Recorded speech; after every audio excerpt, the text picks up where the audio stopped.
everyone, welcome to an episode of In My Opinion. And yes, we're back here again, once again, another week, another day, another episode. My name is John. My name is Lester. And today we have a very special guest. We do. You are? I'm Dr. Andy Ho from Psychology, School of Social Sciences at NTU. Awesome. Okay, so today, right, once and in a while, okay, we've always been talking about major issues, right? But finally today we actually have an expert today to advise us so that we, in the event that we are talking nonsense, he'll be here to school us. Okay? So whenever we refer to Prof here, he'll be giving us his experience and also sharing a little bit about some of the actual stuff that goes behind and the things that go inside your head. Okay? So we will be exploring a very important topic today. Right, Yes, Lester? correct. And this topic actually comes from you. Yes, because I think it's a very relatable topic. So Okay. as you guys seen in the thumbnail and probably the header of this video is how to be happy. Yes. So it's such a broad topic, but yet there's fortunately there's more and more of a science to such a subjective topic nowadays. So I think let's start off this entire topic by saying first of all, to decide how to be happy, you need to first know what is happiness. For sure. So, is there a specific definition for happiness or a better definition? Well, there are many different definition and research on happiness. I mean, if you go back to ancient Greek time, people would tell you that happiness is all about pleasure. As Right. much pleasure you have, the more happier you become. Okay. But this is a very simplistic way of thinking, obviously. So a more, advanced, a more complex way of thinking about happiness is really how you live your life. Happiness is really integration of different elements of our life. So there are psychologists and theories out there believing that there's something called happiness set point. So for example, Happiness set point. set point. Okay. SET. Okay. Yeah, set point. So accordingly, we are genetically determined, or our personality determines how happy we are. So there's a threshold about how happy we are. Wait, so you're saying, wait, let me get this straight, okay? So it's very good because this episode we have an actual expert, we have a student and a general layperson. So based on what I understand, so basically your genetics sort of determine the limit of your happiness? Well, is that what you're trying to genetics say? as well as personality traits, which gets developed very early on in life. So if Okay. you're a young child and you have a happy, warm home, and that Right, really has a right. big role to play in your happiness. But that theory only accounts for about maybe 30 to 50% of your happiness. So there are other things that's important too. Other things that important could involve environmental factors, such Right, as where right. you live in. Political factors, is your country safe? Cognitive factors, how you perceive and appraise the situation that you have in your life. And also Okay. relational factors, like the relationship and intimacy and family that you have.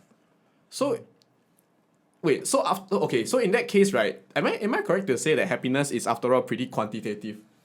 Quantitative. Yeah, it seems like there's this set number of criteria. I mean, it's not an exhaustive list, I believe, but it seems like it truly is a science. Definitely. There has been a lot of research done in the past 20 to 30 years looking Okay. at what determines happiness and how do we actually define happiness. Yes. A lot of the things I said earlier about environmental factors, political factors, and relationship, yes, they are very they're objective in a way that you can measure them. Right, But right. even though you can measure them, at the end of the day, it's still how the person perceived them and how the person appraised them. So you could have, for example, billions of dollars. Right? Okay. Objectively, you should be happy. Yes. But how you perceive the worth of that money Right. and how you use that money. Right. Even you could be a billionaire, but you could be miserable too. So your personality, the way that you look at the world, and your belief system all have a role to play. So basically, your entire happiness is determined by your personal interactions with these factors. You can say that, yeah. So there are things such as research have found that a number of things that are very critical. For Right. example, money is actually very important. Right, in a right. sense that money provides you with the basic necessity in life. And if you don't have the basic necessity in life, it will be hard for you to be happy at all. Right? So money can bring you happiness to a Yes. certain extent. Right. So for example, there's multiple research in the States that talks about if you make about $75,000 a year Yes. USD annual income, you're pretty much happy and satisfied with your life. That's like their what they call the average happiness, right? Yeah, In terms the of the basic population. necessity that Right. give you good quality of life. right? Right. But you may have good quality of life, but you still could be miserable because you don't like your life a whole lot. So what would those people be looking for? You know, I mean usually for I would say for simpler people, maybe like me, if I'm able to have like a good quality of life, right, there is not much that I actively think about, and also because I'm not really at that stage yet, so maybe I don't know the problems. But what are some of these things that people might be looking for if they have like a good, you know, they're in a good place in their life but they're still unhappy? Right. So that's a good question. Yeah. So you could have everything in the world or everything that you need in the world and you're still feel unhappy. And I think a lot of that dissatisfaction with life is you're not finding your life meaningful, purposeful. Right. There's a group of researcher in Berkeley, in Harvard that are doing a lot of work on happiness. Yes. And consistently there are a number of things that they identify that brings us happiness, bring us joy.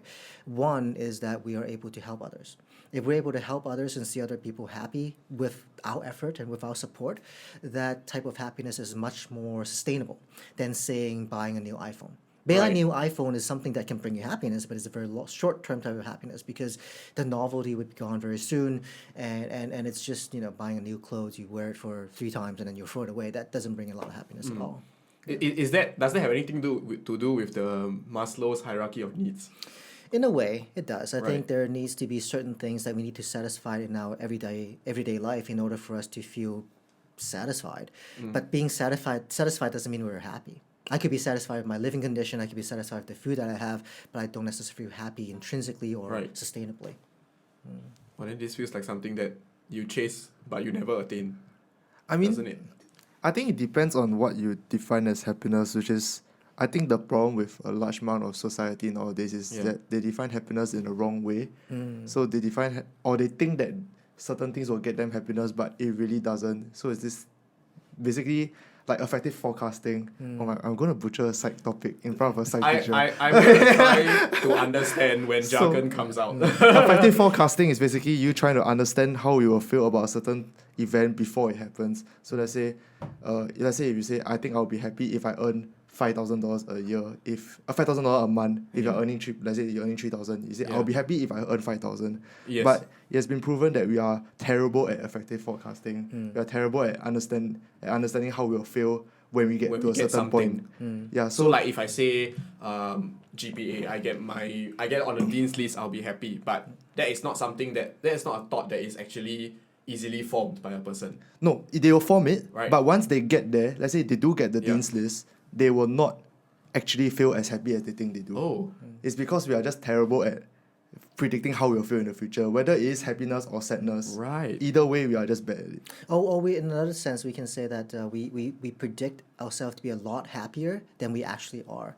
So let's say if you get on the Dean, so if you get on the Dean list, if you get you win the lottery, Yes. you think you're going to be very happy because of all the money that you have, but at the end of the day, once you got it, you realize, oh, money doesn't, it doesn't change my life a whole lot. Right. It's not just about. I think we can sort of maybe look at it in a different angle. Is a lot of us believe that happiness is having a whole lot of things, a whole lot of the Yes. materialistic good, and if I yeah. have a car, if I have a house, if I have a whatever it is, if I have it, I'll be Yes. happy. But once you get it, you realize, oh, it's actually not that important, or it is important in a way, but it doesn't bring me happiness. Okay. So would you say that the problem with effective forecasting or generally people not being happy is the fact that they define happiness in a very skewed and unsustainable way? In a way, I mean, if you look at the world that we live in right now in the 21st century, I mean, I'm not your age, but I've been your age. So and when I was your age, that there is still internet. I mean, I'm not that old. So I mean, look at young people like yourself right now. Yes. I mean, a lot of us we're connected. We're much more connected than we used to be 50 years ago. We have social media, we have Instagram, we have Facebook, whatever it is, and a lot of us want to share our life with people. And the reason why we want to share our life is not particularly we want to share it, but we want people to see what we have achieved, what we have in our life, and then getting the affirmation from people. We post an Instagram post and we wait for people to like it. The more likes that we have, the more happy we Fulfilled. become, The more ful- fulfilled we become. Oh damn. But it's a temporary thing, I think. Yeah. It's like if you get 1,000 likes in the first, and it's like, so I think he covered this before in class. It's called a hedonic treadmill. So if he's wrong, you can just dog his GPA No, on the that's spot. No, just kidding. So yeah, okay. He's gonna be like- hedonic treadmill. I think I right. mentioned this on the show before. So it's about, my goodness, John. I'm so forgetful. so basically it's about Let's see if we can get this right. Oh my goodness. It's a never-ending cycle of chasing the next thing. It's like someone dangling a carrot in front of you that's stuck to you, but you're chasing that carrot, but you'll never reach that carrot. So if once you, let's say you have earning $3,000 a month, Yeah. and you reached 5,000, the next point you will say, okay, but I'll be happy at 7.5K. And you will never end. Yeah, it's just just sort of like this constant need for more and more and more. It's sort of something that comes with consumerism, really. Right, yes. Yeah, I mean, back in the before television, I mean, people don't get all these information. Once television happened, then the whole world changed because advertisement is throwing at you all the time, and Yes. you're being told what you need in order for you to be happy. And so we get all these messages that's put on us, and the new iPhone, the whatever it is, Yes. the new watch, new Rolex, and we think that if we get that, we will be very happy. But after we got it, we realized, it's just a piece of material. Yes. It doesn't have any meaning in it. Right. And therefore, if our happiness is based solely on materialistic good or based solely on consumption, then it's not something that's sustainable. Right. And I think real happiness needs to come from within, in the sense that if I want to be truly happy, I want to be able to live a life that I want to have. I want to be able to realize and achieve my dreams and have a dream, Right. and to move towards that. Right. And also seeing that I play an important role in society, in my family, in my community. So does it is it correct to say then that I'll be happy if my satisfaction matches up with my desires? Like, they're like the same level. Would I be finally happy? I think in different terms, you could say you could be happier if your true self, who you truly Yes. are, and your ideal self, who you want to be, are much more closely aligned with each other. The problem nowadays is that because there are so many social pressures, that leads us to stray away from our ideal self. So even if let's say your ideal self is to be a chef, Right. but unfortunately in Singapore it's not a very practical job because from young society tell you that you have to be a doctor, you have to be a lawyer, you have to be an engineer. Okay. But so if let's say you succumb to that social pressure, that pulls you away from your ideal self, which is trying to be a chef, trying to get into culinary arts. Right. And instead you succumb to social pressure and become an engineer, and that's when our happiness happens. And it pushes your ideal self and true self apart lah. Oh, let me correct you a little. Oh no. bit.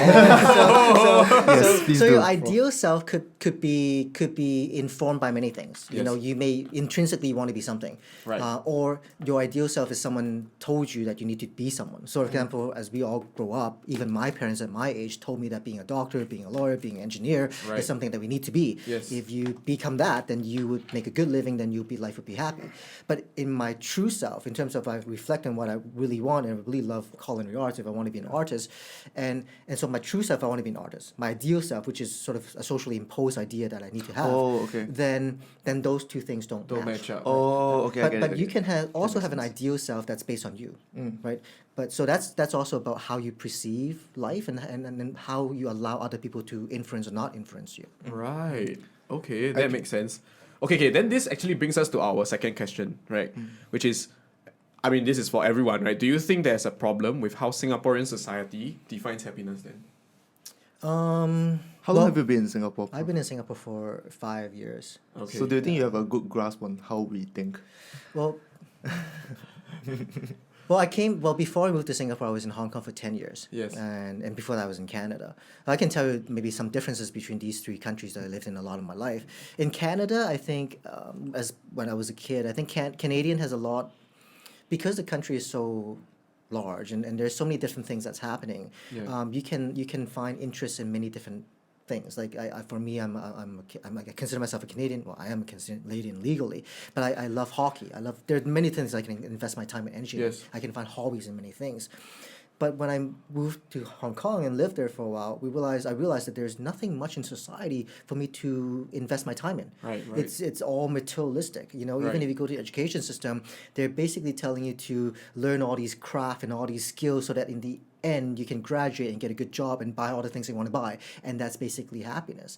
And to be a bit more frank, if you look at relationship, if you look at, I don't want to be too typical romantic here. relationships, Romantic right, relationship, right. right? Okay. Like if you look at the desire and the expectation that a woman would have on a man in Hong Yes. Kong, right? If you want to be my boyfriend, you need to be able to provide for me. You need to buy me gifts regularly. Really? You need to be able to Isn't afford it- a house. You need to be able to afford a car. Do you think this is an Asian society thing? It's a thing in Singapore, right? Isn't it? It is also well. After I moved to Singapore, Yeah. I do see some of it, Yeah. but not as to Not that as severe. extent. Oh, okay. Yeah, not to that. Yeah, not as severe. Wow. Okay. No. So do you think that the Singapore society has defined And it goes happiness both from- ways. It's not just a female male thing. Right. Ah, Male yeah. can also expect gifts from women too. I think this is something that has been nurtured into our culture because of the way our parents' generation came to wealth. And Do you that and think? also traditional beliefs too. Right. Asian families have always had this notion that man needs to be the leader and he needs to take care of the wife and Right. and somehow along the way this type of thinking got even more ingrained into our mind. Right. Okay. So I mean in Singapore, okay, because especially for our Singaporean society, we used to have this very heavy emphasis that has sort of become like a Singaporean inside joke on the 5 C's. Oh my goodness, yes. Do you know what the 5 It's C's been are? a while, but yes. Do Have know you what- heard of the 5 C's before? Is it credit card, Yeah. car, Credit card, car, condo, cash, country club, and I think it's cash. cash? I think yeah. cash might be Country the last club and one, cash. yeah. Yeah.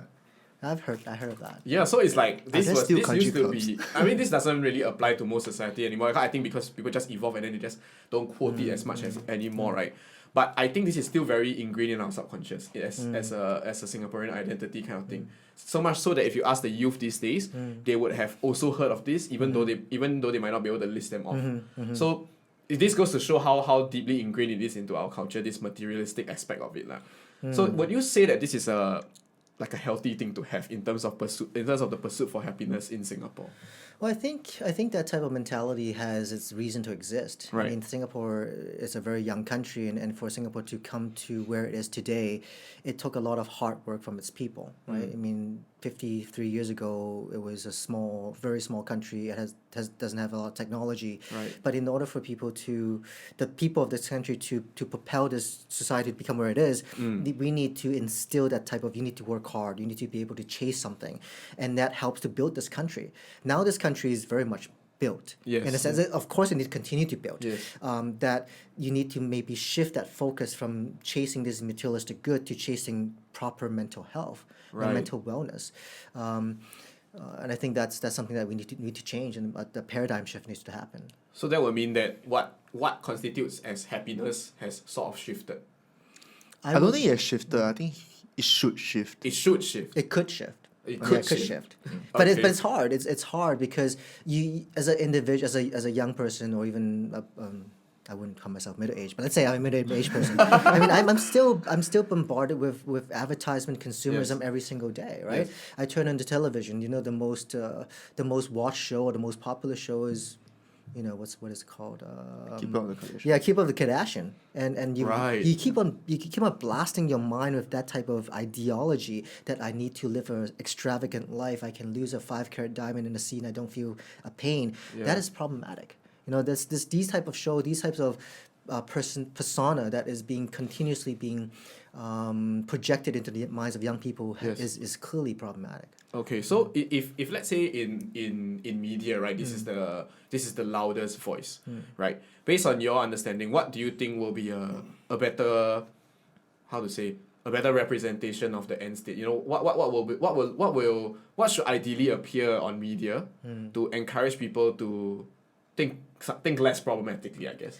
Well, I think there is no way of getting out of consumerism. It's Yes. just the way that it is right now, at least in the foreseeable future. Right. But there are other messages that we can put into the media for young people to learn. I think there's many things that this country has been doing quite well. I mean, I've only been here for 5 years, but I see a lot of good initiatives, such as the kindness movement. Right. Such as you go to the theater and before the movie starts, you have all these different commercials. Even corporate organization are using the themes of kindness, using the themes of family, to sell the product, which I Right. think is fine. But they're also showing us a side of corporate social responsibility. That Oh. while they're selling the product, they're also infusing some very important values and belief system into their mind. So do you think that's like the next stage in the evolution of advertising that is like the ideal evolutionary stage. And I think there's no choice for them. Right. I think given the fact that Singapore has matured as a country, that young people like yourself are not just simply looking at, I need to make money, but actually make meaning in my life. Yes. That is just the trend to go. And for companies, corporation to succeed, they need to be able to go into To read the same- room, I guess. To read the room. Yes, to read the room and Right. to be able to understand what the needs and the aspiration of young people are and move along that direction. Right. I think this Okay. brings us nicely into the third question Right. for this first topic, which Right. is what are some practical steps that I think we as normal Singaporeans can take to improve our happiness That's a on a great daily question. basis. Yeah. As I said before, I think being able to help another person, infusing or practicing more kindness and compassion in life could definitely help.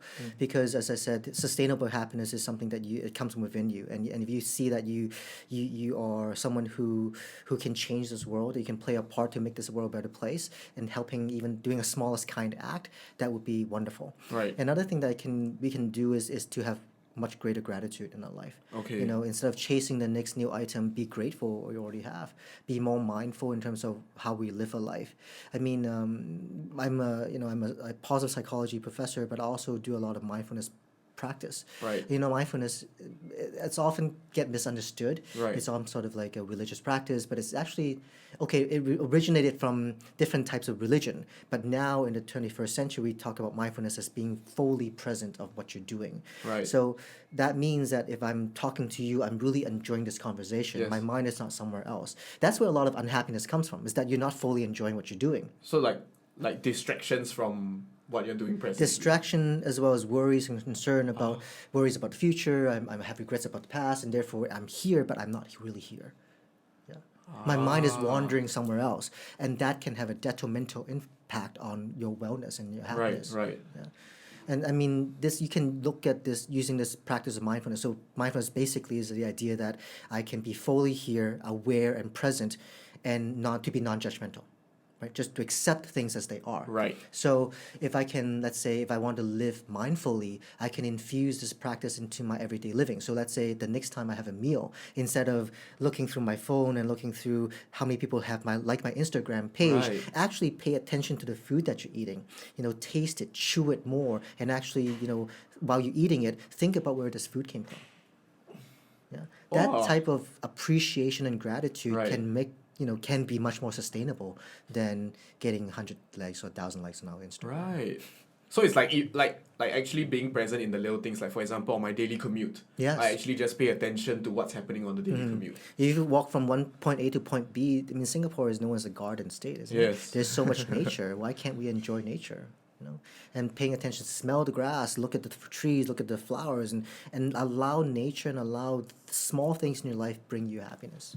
Instead of being obsessed with other things. It's obsessed from being obsessed from materialistic good, Right. obsessed from getting affirmation from other people. We can give ourselves affirmation. I just want to share a little anecdote. Yes. 'Cause I remember, I think it was the second or third lesson of positive psychology Yes. I had, and he made us eat I think an almond, Right. and A raisin. A raisin, yes. Yeah. And I think it took 15 minutes to eat that one raisin because he got us to feel the texture. He got us to smell it. He got us to wow, it's in it. Don't swallow, don't chew. Just Right. kind of feel it through and think about how a farmer had to do this or how this came about, and be grateful for it. So I think maybe not very practical for every meal you're doing that, but I think if you infuse that a little bit into every meal, Yeah. kind of just really appreciate the Actually, meal. if I spend maybe I don't need to purposely go through the full process, but if I spend an extra 10-15 minutes to each meal or Yeah. to each activity that I do, to be mindful a little bit, right? It will actually help me understand that activity a little bit better and to help me realize other aspects of the thing that I'm doing. And appreciate the thing that Yeah. you have better. Right? This is actually incredibly enlightening. I'm like, wow. I'm so shocked because okay, maybe because I heard this before. I look at No, your I'm- face I'm and just it's giving me it's- pure it's- joy. No, it's something that I never realized is actually extremely simple and actionable for everyone. But people just, I would say, by the process of living, somehow have just neglected and forgotten about it. Yeah, for sure. And I mean, simply, I mean, think about each meal that we eat with our family. Like Right. I'm married, so I have dinner with my wife at home. Yes. And sometimes we'd have really good conversation over a Yes. meal. We would just eat quietly and just enjoy the food. But I also catch myself and both of us also looking at our phone and eating. Yes. And that's it, it just takes discipline for us to live our life in small different ways Yes. that we can enjoy the things that we're actually doing. And another example would be, the next time you talk to your loved one, your boyfriend, your girlfriend, are you actually talking to them? Are you actually listening to them? Or you just, left ear in and right ear out? If you can really have a conversation, Yes. heart to heart conversation, that can be really happy. Right. But if you're just saying yes dear and then not really listening, that the other person don't feel happy, you're not observing any information, that just it can go on a downward spiral. Right. So is this what people essentially mean when they say like, oh, slow down? Yes, slow down and savor the moment. I think a lot of people feel like if they're unhappy with their life is because of a large problem. Like they Right. don't have like, let's say they're not in a relationship, then they Right. think that, the reason I'm not happy is because I'm not in a relationship, or the reason I'm not happy because I'm not famous, I'm not rich. But like it's quite cool that even such a small thing like being mindful or just being grateful, it sounds so it sounds so commonsensical. Yeah. And it sounds so simple that to the point where people don't believe that it will actually bring you happiness. But I think a large part of happiness is that, and I think people just need to understand that if you're not happy, it's probably not the large things. That is true. It can help a lot by just doing these small things. Yeah, another tip that you can do, this has been scientifically proven, is that we can keep a gratitude journal. So every day you write about one thing or two things that made you grateful. It can be small things like someone opened the door for you. Right. It could be someone saying thank you or praise your like your hair or whatever it is. And if we do this practice long enough, we would have a stronger tendency to pay attention to what we have and being more grateful, and that gratefulness can lead to happiness. Wow. Okay, thank you so much. Actually, this is a really enlightening episode. And like personally for me, right, if I took away nothing else, I would say that the first step to doing something actionable to improving my happiness would be to be grateful. Yeah. And be aware of what you're doing. Yeah, to be aware and to be grateful. So right, you see all those blog posts and all those Instagram posts, people tell you to slow down. It's not a lie, okay, it's real. It's just that you all don't know how to do it in actionable small steps. So here we are, we have taught you how to do that. Yes. And this would be our first episode with Prof. Yes, it'll be one out of the 3 series, so it's quite a long series. It'll be going out in the next 2 weeks. Yes. So look forward to the next week's episode, and we'll see you then. Yeah, thank you so much for joining us. Once again, my name is John. My name is Lester. I'm Andy. Okay, see you next time.